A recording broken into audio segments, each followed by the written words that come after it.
Taste the Daily. ஸ்டாலினின் 4 ஆண்டு கால ஆட்சியில் கொலை, கொள்ளை, பாலியல் வன்கொடுமை, போதைப் பொருள் புழக்கம், சட்டம் ஒழுங்கு பிரச்சினை, விலைவாசி உயர்வு, வேலைவாய்ப்பு இன்மை என தமிழ்நாட்டையே உலக அரங்கில் தலைகுனிய வைத்துள்ள திமுக ஆட்சியின் அவலங்கள் குறித்து விவரிக்கிறது இந்த செய்தி தொகுப்பு. ஸ்டாலினின் 4 ஆண்டு கால ஆட்சி தமிழகத்தை நாசமாக்கியதே சாட்சி என்று மக்கள் குமுறுகிறார்கள்.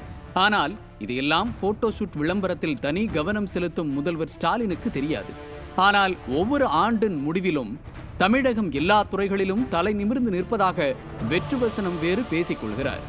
ஆட்சிக்கு வந்தால் முதல் கையெழுத்து நீட் விளக்கு ரகசியம் எங்களுக்கு மட்டுமே தெரியும் என கூறிவிட்டு ஆட்சிக்கு வந்ததும் கொடுத்த வாக்குறுதியை மறைக்க நாடகமாடி வருகிறது.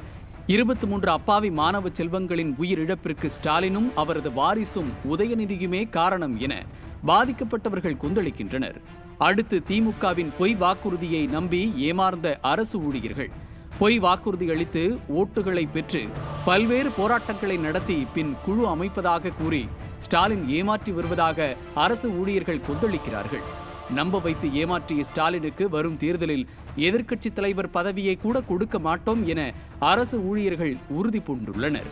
பட்டதாரி ஆசிரியர்கள், விவசாயிகள், பரந்தூர் மக்கள், பொதுமக்கள், வேலை கேட்டு இளைஞர்கள் என அனைத்து தரப்பு மக்களும் போராடும் நிலையில் அவர்களை ஏவல் துறையை வைத்து கைது செய்து அராஜகத்தில் ஈடுபடுவது, குண்டர் சட்டத்தில் கைது செய்வது, அராஜகத்தில் ஆடிய ஸ்டாலின் தன் ஆட்சியின் குறைகளை சுட்டிக்காட்டியவரின் வீட்டில் மலத்தை ஊற்றும் வரை கொண்டு சென்றது வேதனையிலும் வேதனையாகும். அராஜக போக்கு ஒருபுறம் இருக்க, பச்சிளம் குழந்தைகள் முதல் பல்லு போன மூதாட்டிகள் வரை பாலியல் வன்கொடுமைக்கு உள்ளாக்கப்படுவதை கண்டும் காணாமல் இருப்பது, அமைச்சர்கள் முதல் 4ஆம் தர பேச்சாளர்கள் வரை பெண்கள் குறித்து ஆபாசமாகவும் இழிவாகவும் பேசவிட்டு வேடிக்கை பார்த்தது என பெண் சமுதாயத்தின் மீது ஸ்டாலின் அரசின் உண்மை முகம் இந்த 4 ஆண்டுகளின் பட்டவர்தனமாகியுள்ளது. தன் ஆட்சி காலத்தில் பள்ளி கல்லூரிகளை முறையாக கண்காணிக்காமல், தரமற்ற கட்டிடங்கள், போதிய ஆசிரியர்கள் இன்மை என பள்ளிக்கல்லூரி மாணவர்களின் கல்வியை சீரழித்த ஸ்டாலின் அரசு கட்சியிலேயே போதைப்பொருள் கடத்தல் மன்னனை வைத்து இளம் தலைமுறையினரின் வாழ்வையும் சீரழித்ததே சாதனையாகும்.